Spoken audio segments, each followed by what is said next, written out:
Изгорени објекти, пеплосани куќи, цивилни жртви, но и загинати пожарникари, апокалиптични сцени од пожарите во Грција, Албанија и Црна Гора. Македонија засега е далеко од овие сцени, пред се поради брзите интервенции на цивилната заштита и спасување, доброволците, полицијата, армијата и пожарникарите.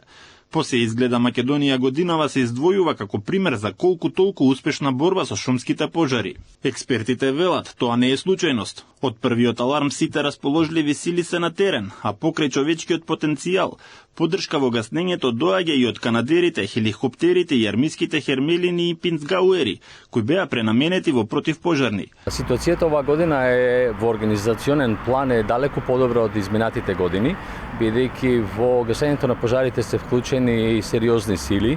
Она што е за поздравување е одлуката на владата да пренамени армиски возила во противпожарни возила, Хермелини и Пинцгауери, кои во значителна мера придонесоја да може да се стигне до критичните точки.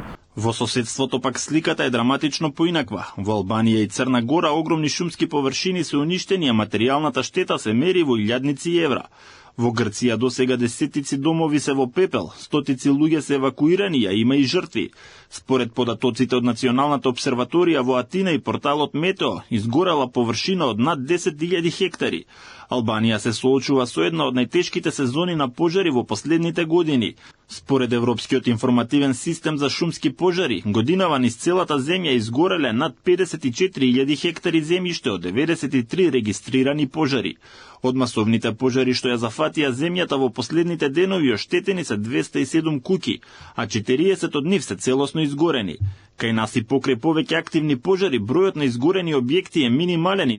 Навистина позитивен момент е превенцијата, односно воздржувањето од влегување во шумските подречја, палење на огнови, што во многу придонесува да не се развијат пожарите. Ако некој забележи дека се појавува пожар, односно се појавува чат или пламен на отворен простор или во планински предел, треба веднаш да реагира, да ги извести надлежните служби преку 112, за да можат единиците навремене да реагираат. Свеста на граѓаните и координацијата на институциите се покажаа како двата најсилни јадута.